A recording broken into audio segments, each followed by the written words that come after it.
Let's just see, and we'll remove one of them. There we go. Yay! Hey, Shelley again.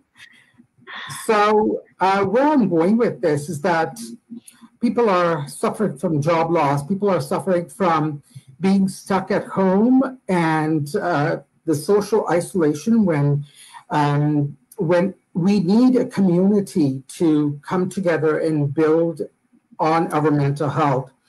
And that's the reason I have asked these leaders to come online. We have so much to share, and I am hoping that we are able to finish that within that half an hour mark. And I see that, Benny is here, Shahid is here. So if everybody could please go on there in the chat and please share your name, where you're from, and what you'd like to learn. This is a very much of an interactive session.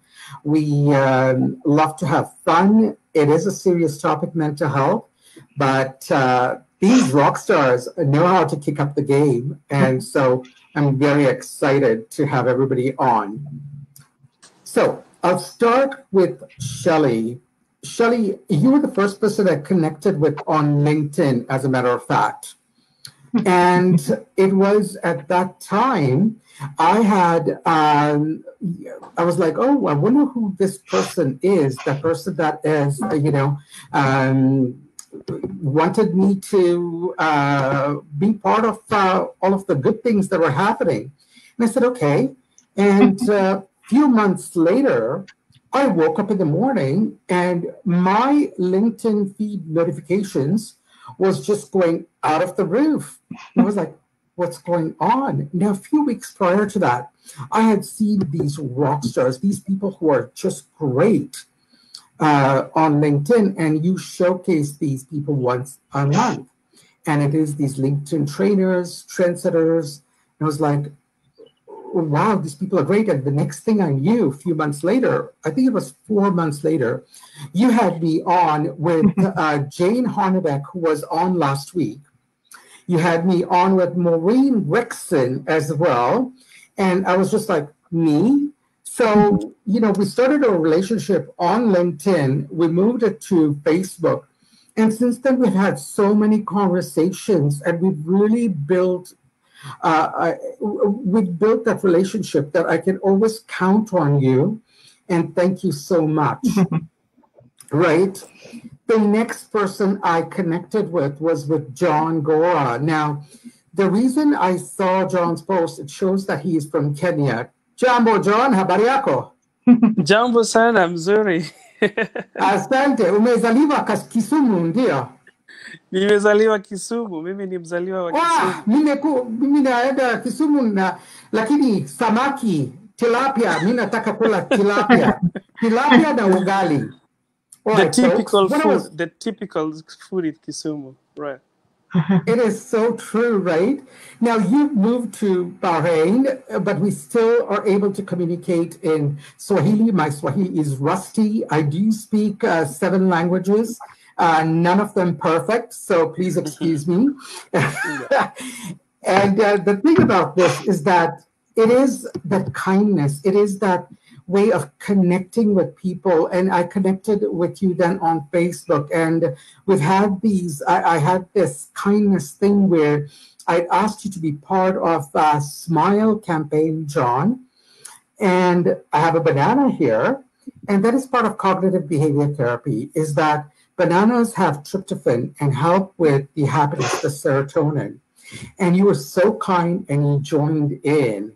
And just like that, we connect with people online, which is what we are doing right now during the period of social isolation. But what's really helping is that we build these offline relationships. And it started with an online relationship as well with Falguni. Bye. मजे में एकदम thank you बहुत मजा भी आई तो तड़को fine निकलो आई उड़ा 11 तो केटलो मजे जो आए मुके भी थोड़ा विटामिन डी खपे तो दिदाले कैलिफोर्निया अच्छी बनोई अच्छी विंडो तरत प्लेन खुली भी ना आओ अच्छा एंजॉय नेक्स्ट फ्लाइट में चौकस So what we talked there, we speak in Kutchi, and it was a post that a LinkedIn influencer had, and I had not chimed in, but it was my dear friend. He's actually a neighbor. He lives not far from me. He is the one that commented, Alnoor, you speak lots of languages and you're from a different country. And can you say, so I wrote down, I speak in Kutchi and, from Kenya and blah, blah, blah, blah, blah. I speak Mandarin and all of these things, right? And the next thing I knew, now it's connected to Falguni just on LinkedIn. And she wrote on the comments, I speak in Kutchi too. And I was like, oh my gosh. And the next thing we knew, we were just like going back and forth in the comments on this person's viral post, and we were communicating in Kutchi. And what happened next is that we then connected offline. We had a call and all of those, and we've been talking about having these chai conversations. And here we are talking about kindness. And what is really going on in the world right now is that so many people are really suffering. And I would like to start off with, my younger son, bless his heart, he adores you, Shelley. And it is because of this, the kindness campaign. Ooh, where's the other one? It's right here. I was waiting for him to come down. And, bullying happens. And so he is our future superhero. And I know, Falguni, your kids, my nephews, I call them my nephews, Yes. have also got this Decide to Be Kind wristbands. Now, why is this? Like friends, by the way. Is that, Show it off to their friends all the time. They're all so adorable. Thank you. that is brilliant. Now, the thing is that, my younger son actually started a kindness club. He is 8 years old. He started that when he was 7 in grade 3 in his school because, by modeling this, and that's what you've done, Shelley, is you've created this phenomenon that is across the world. So can you tell me a little bit about that? So last year, I kind of wanted to dig into a few people's stories, and I had seen a few things that were public on LinkedIn that I really didn't agree with and didn't like, and I felt caused a lot of pain for some people. And then when I dug a little deeper into some people's stories, I found out that there was a lot of bullying going on behind the scenes and in public as well, on news feeds, and but especially through DMs as well. And it just really affected me because I was bullied as a child, and when I got older and I got my voice back, I decided that I would never put myself in a situation again where my voice, first of all, would not be heard. And second of all, I would just stand by and let things happen. So LinkedIn is my happy place. It's my happy place personally. It's my happy place professionally. And I just wanted to do what I could to not only help the people who are telling their stories now, but the future generations, like your amazing kids who are going to need LinkedIn at some point, and they're going to want to be in that space. And I don't ever want them to feel that they have to fear anything, or that they have to think that they could be unsafe, or I want them to feel that this is a positive space for that they can own, and they can share their stories, and they can use it as a place to, build their professional relationships and find those people that are going to help them get a job and help them to thrive just like we do. We call that hashtag LinkedIn Fam. So on January 1st, 2020, it had been, oozing in my mind all over Christmas, all over the holidays. And then I said, you know what, I'm just going to go for it. And my wristbands came in, and I think I had 300 for the first order. And I reached out to my LinkedIn fam, my close LinkedIn fam. My LinkedIn fam is huge. I love it. But I reached out to my immediate LinkedIn fam and said, I need your help. This is what's been happening. I shared a few stories that the people told me I could share. And they just backed me 100% and said, we're going to wear these wristbands in unity and say, no to bullying on LinkedIn, and make sure that we are united globally.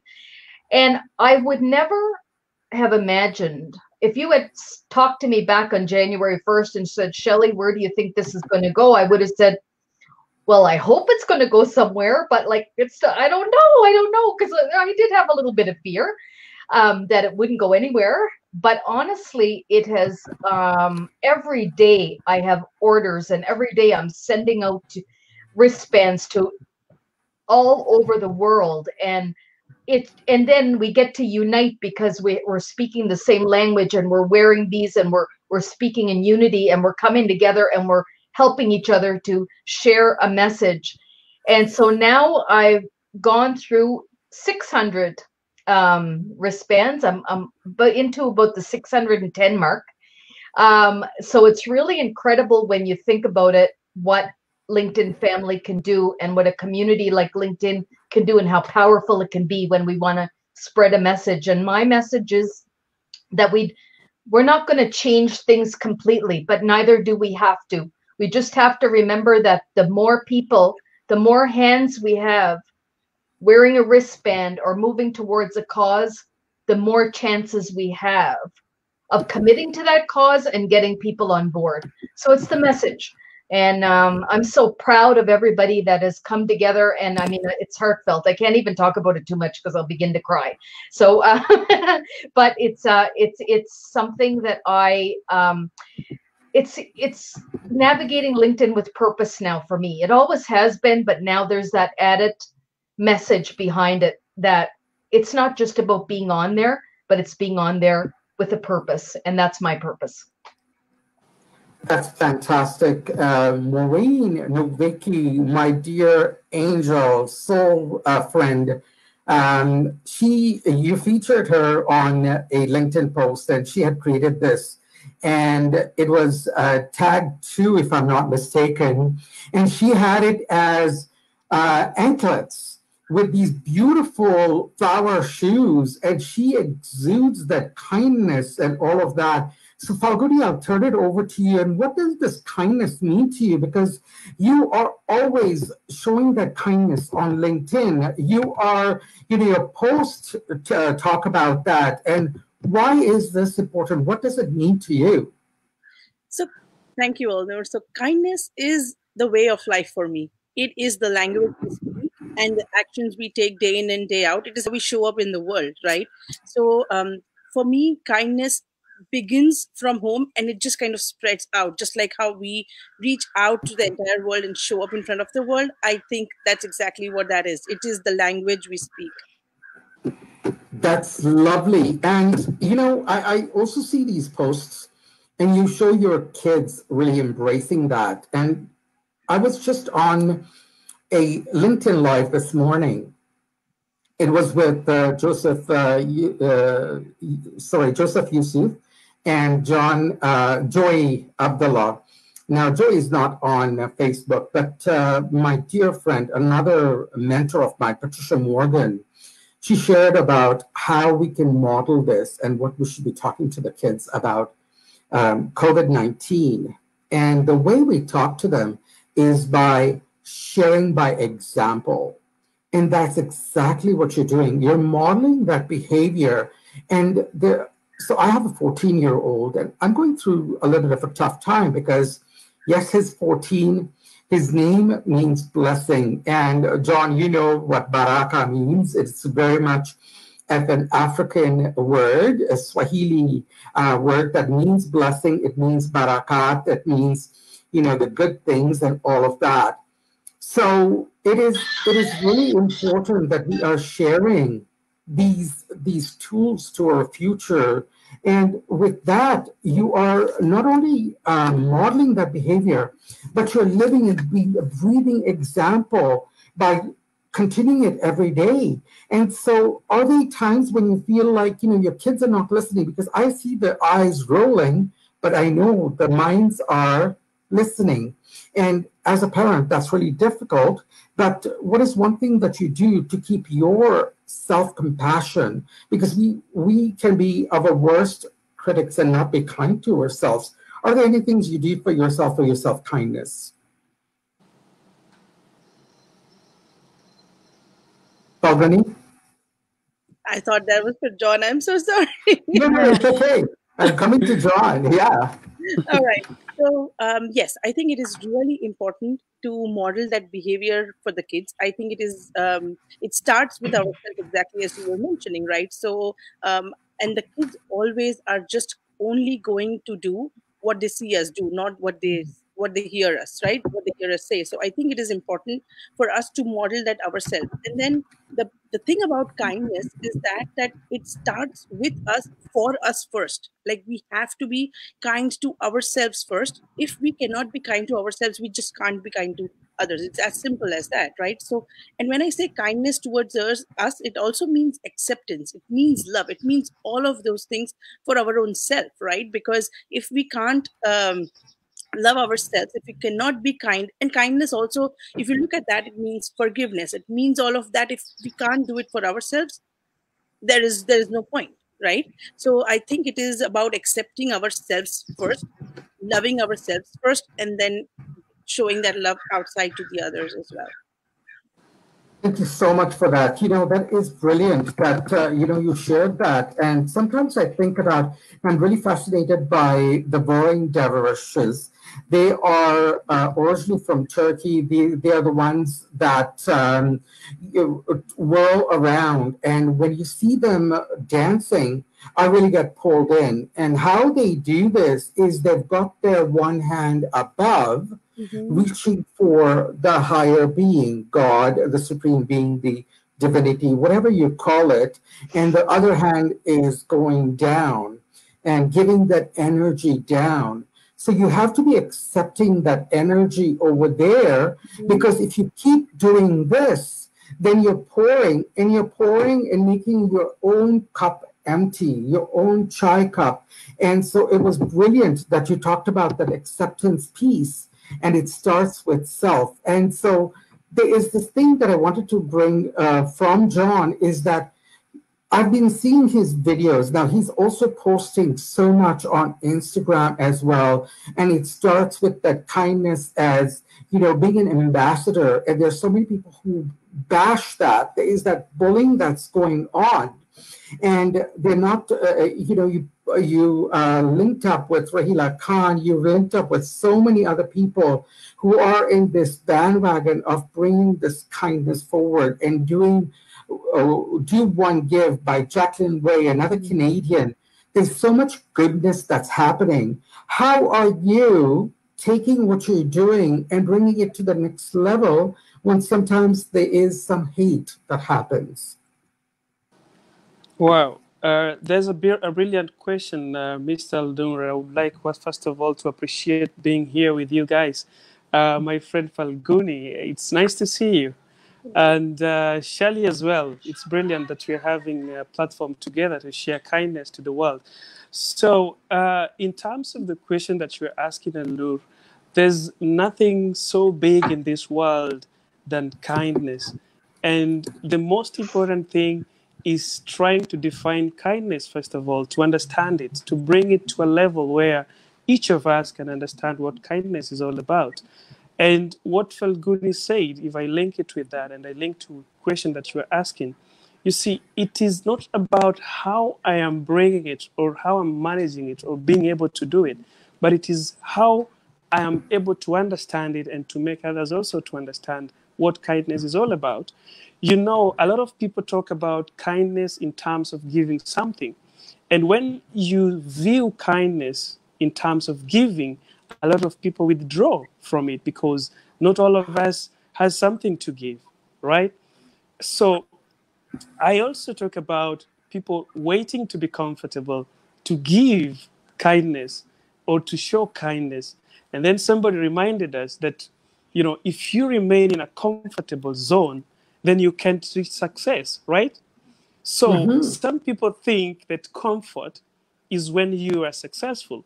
But see, somebody's telling you if you stay in your comfort zone, you won't be successful. So it means those who have not yet succeeded, they are not they are comfortable as well. So those who cannot, like we see, those who have succeeded, they are rich people, they have money, they have something that they can give. Those who have not yet succeeded, they don't have anything to give. But life is telling us they are comfortable. That's why they are not succeeding. So what are we talking about here? Each of us has a place to give kindness. So we just need to understand what kindness is. We bring kindness to our level of understanding. But if you just tell people that we have to be kind, somebody will ask you, what will I give to the world to be kind? It's just a smile.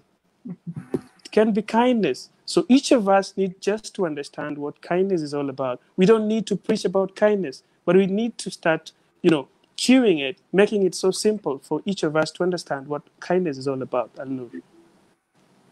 Thank you so much for that. Now, Jane is here. Thank you, Jane, for joining. I got introduced to Jane. I mentioned you earlier on in this call. You were here last week, and I talked about service. And it was because of Shelley I got to get connected with you. And last week, I opened up this gift from Jane. Jane is another angel, and she has so much giving in her heart that sometimes you think what John said is that, you feel like, oh my gosh, I don't have enough to give. But it starts with a smile. It starts with going on the phone and connecting with another person. It starts with, Shelley, you had this endorsement party and, endorsing people. That's the kindness. But when you do it to that level of giving, it brings that joy and happiness. It brings the intrinsic rewards and helps you with your mental health. And that's what this is about. So where am I going with Jane is that Jane has so much love to give that she helped me with, when I was delivering at a conference on personality dimensions. She's like, okay, these are some of the things you can do when you're speaking to a large audience that you don't know. And she shared with me, but she sent me a little parcel that had not opened. And she called me, Alnoor, I've sent this to you. What's happening? I'm like, I would like you to be on the show. No. Well, it's about talking about just, being of service.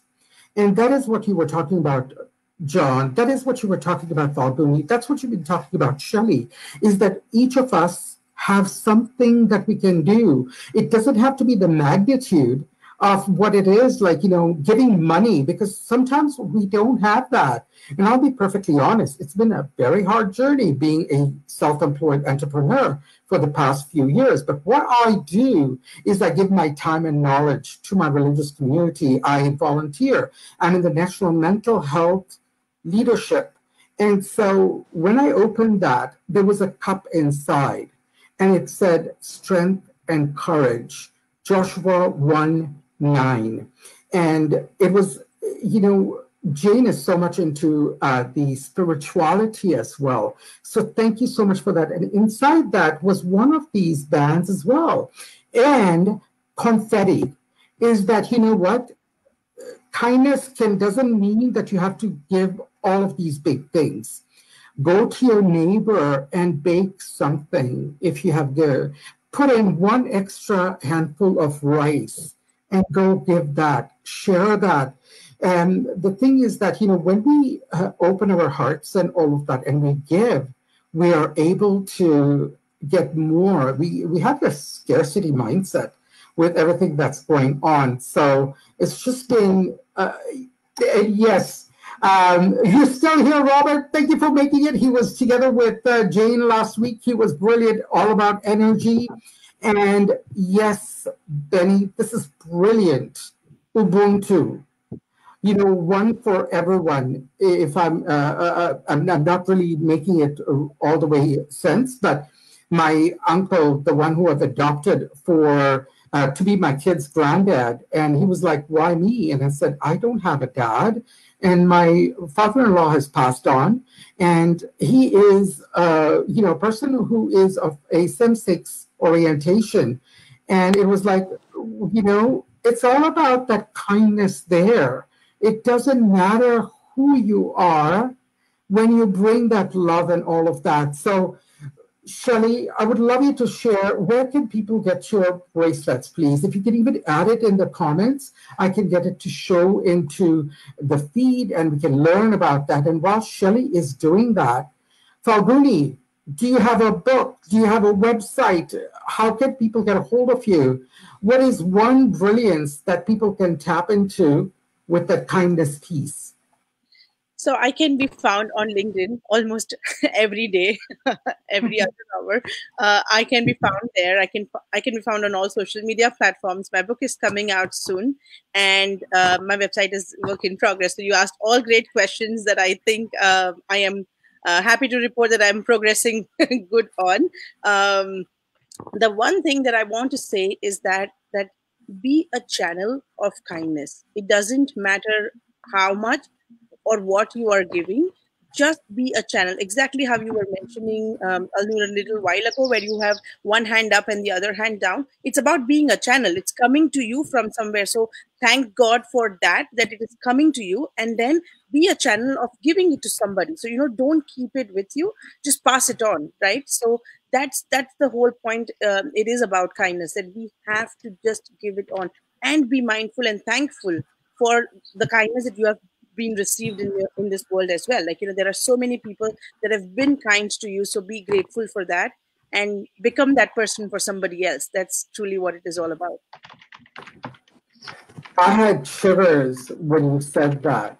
I literally, and I'm still, my hair is standing. Thank you, Falguni. You just made me feel emotional over here. Oh.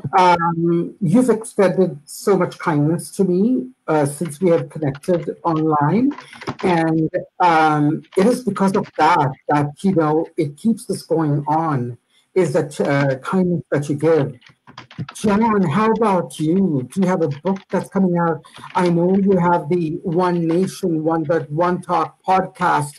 Can you please share how people can get to learn about your brilliance and about, you talk about the self-compassion and how to look after yourself. And there was this one Instagram post that it's about, you may be lonely if I'm not mistaken, but don't reach out to toxic people. It's like drinking poison. And, in one hand, we're looking at our mental health, but at another place, it can be really detrimental, right? So can you please share that, John? Yes, thanks for asking such a brilliant question, Alnoor. And I'm humbled that I'm getting a space to discuss that.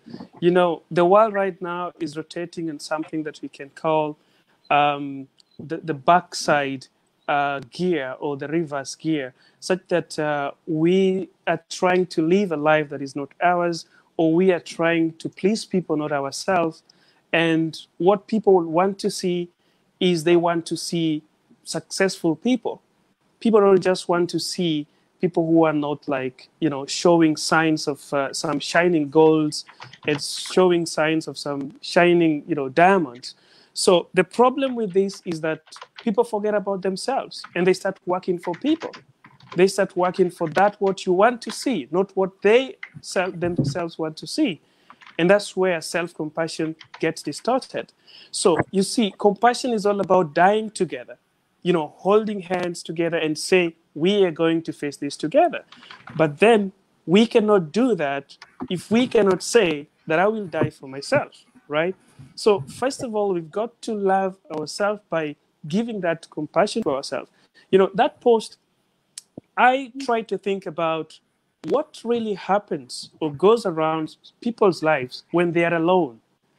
When you're out of the social media space, when you're just in a small room somewhere and thinking about your life, a lot of things happen. And that's why I shared it on social media, on Instagram, and also on my Facebook page, John Gora, the Motivator. And I said, you do not know how much I suffer in seclusion. You might be seeing that I'm just okay.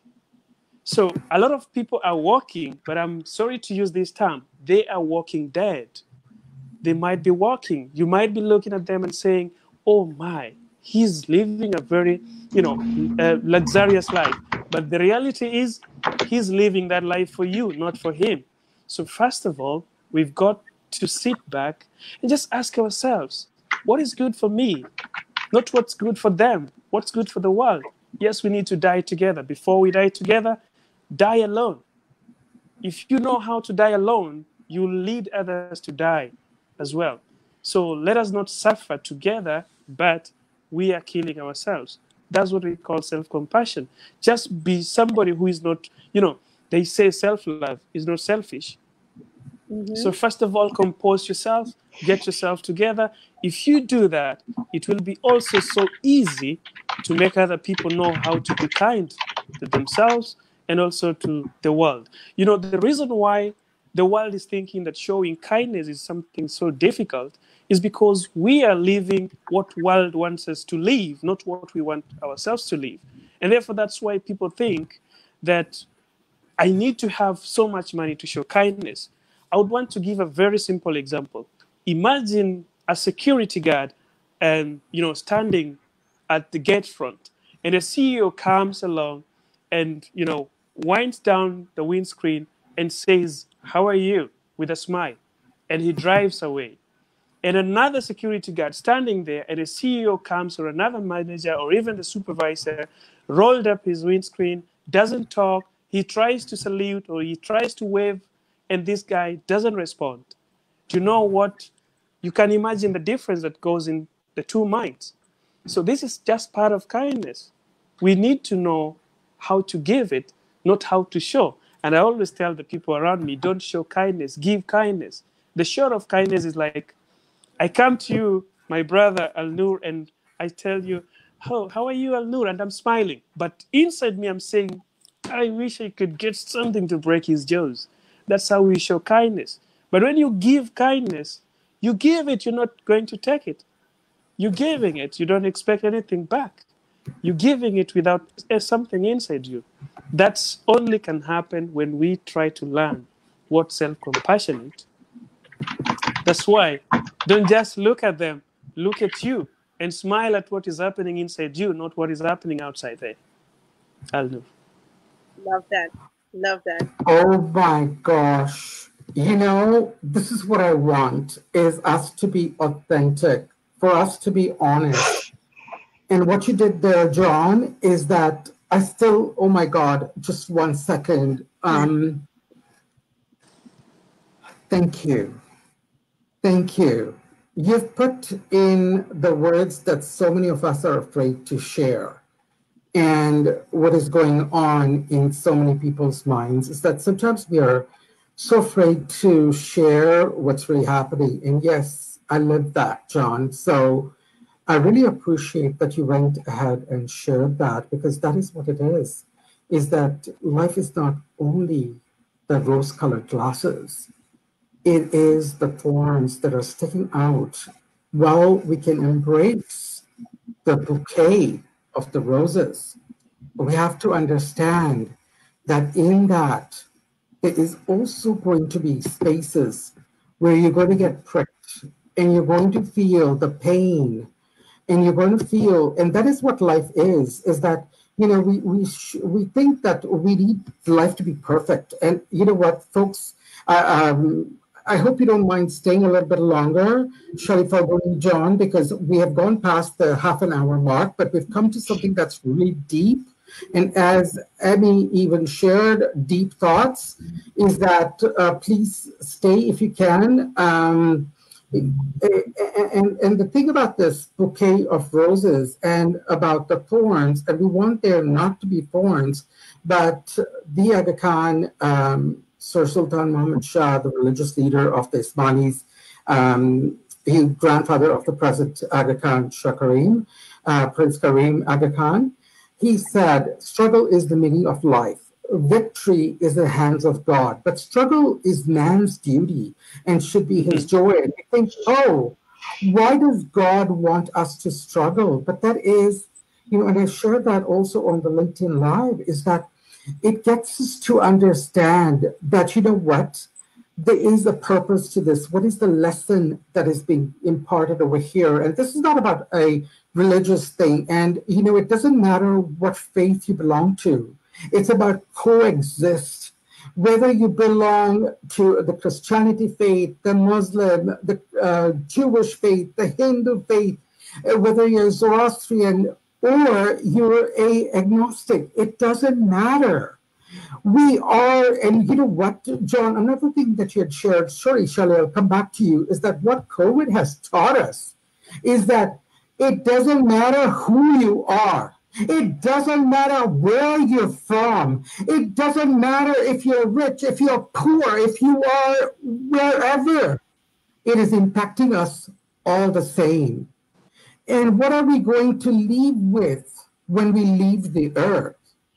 There's this phrase that we have in our religious song, Nago tu ayo, Nago tu jayo. Like you come in the world naked. So yes, I do speak quite a few languages, and naked you will leave. Is that we have so much pride that is going on. There's so much that one-upmanship. And we look at that success piece is that, you know what, I gotta have money. And you know what? My negative scripting, it just goes, I'm not successful. Because I'm not able to show that, yes, I have a fancy car or a house, and right now I'm in the basement. And what is that? Are we going to go away with all the gold and jewelry? No. Be pure and be okay if you messed up and accept yourself. And that is that kindness and compassion that you talked about. Sorry, I just went off on this thing. But Shelley, let me come back to you. And please, do you have a website? Do you have a place where people can tap into your brilliance and all of that? And how do we get, I don't know if you've added where people can get the art of reciprocity. Yes. Can you please share all of that? I did put it up above, so it's in the chat. Yes, it's in the private chat. I'll put it in the comments. Yeah, because I'm not able to do it with the live comments on the other one. So I've got it, and I'll show it. But I mean, I'm always on LinkedIn. I mean, LinkedIn is the place to find me. Yeah. So I mean, and I post about the kindness campaign, the Kind Club, practically every day. So because I'm always showcasing new people that decide to post and welcoming them into the Kind Club. And this is really just showing the power of community and the power of what one person can do. We don't need to think about what everybody else is doing, because that's another thing that happens a lot. We wait to see what everybody else is doing, and then we doubt ourselves, we doubt our power. It's that whole imposter syndrome. And my whole idea is that let's just beat down imposter syndrome, and life is too short to waste it on thinking that we're not good enough. So every moment we should be giving ourselves some good self-talk and self-care, and then paying that forward to everybody around us. Brilliant, brilliant. Are there any final words from the panel, my co-hosts, that that you'd like to share and impart? I think all three of us, I have a suggestion, can say, decide to be kind, because really it's a decision and you're just one step away from actually doing it if you decide to do it. Brilliant, brilliant. And this is a comment from Falguni. I'm going back and forth in the private chat and adding that over here. How about you, Shelley? Is there anything else, that you'd like to share? I mean, I just ditto what everybody else said, because this is an uncertain time. I think kindness is something that we should get up in the morning and just do. Maybe we have to do it consciously at first, because everything isn't art. Everything requires us to think about it consciously and put the effort into it. But after a while, it just becomes something natural. And so I think if we all got up every morning and decided that that was the way we were going to spend our day, our days would be more purposeful, and more people would see that kindness is where it's at. And when we get up with that and we decide that that's how we're going to live throughout our day, thinking about other people, then that idea will easily grow, and the community that decides to do that every morning will grow. And quite frankly, LinkedIn, my time at LinkedIn in the morning when I get on, I look to see how many people are just out there and they're giving. And I have to admit, I walk away now just really feeling that this is a message that is getting through. We just have to continue to push it. That's brilliant. It's just about that social reciprocity that you just shared, right? Is that we are so afraid to show up. And that's what you also talked about, Shelley, is that when, are you able to hear me, everybody? Mm-hmm. Yeah, okay. My sound has gone. I can't hear myself. Oi! Okay, I heard you, but I can't hear myself. Where I'm going with this is that when we decide to show up, however hard it is, and that social reciprocity is what you talk about, it's when we do that, we are putting ourselves through and showing up, and it can be very vulnerable. It can be very hard. But when we do that, we are then helping ourselves to get out of the funk, right? And so I'll just turn these off. I can hear myself when I talk. Are there any other final comments from everybody? I would just like to take my time to give my heartiest thanks for all of us that have come tuned in and have shown up. And, thank you so much for, please do follow the Decide to Be Kind on LinkedIn, and also the Kind Club. Those are Shelley's hashtags. I have shared Falguni's hashtags on the post as well. Thank you, David, for welcoming John Gora, Duguyanmu, Dio, concrete discussions. It's just been brilliant. So thank you for having this amazing chat with Alnoor. My heart is so full, and I am deep gratitude. And yes, thank you. Panelists, you can stay behind. I'll be ending the studio, the broadcast. But thank you, everybody, and lots of love. And have a wonderful day, and be kind to yourself. Be kind. Be kind. Yes, be kind. I'll just put this the YouTube with all the days there. Awesome. Great. Thank you, everybody. Lots of love, and have a brilliant day. Bye-bye now. Until next week, I have another brilliant show. So I am Alnoor. Thanks for tuning in for Chai with Alnoor. Thank you. Bye-bye. Bye. Oh, where can we get you? One of Shelley's mugs is what she Wow. Thank you, guys. Thank you. So somebody has got their the sound on, so it's echoing. I think we'll be. I can't.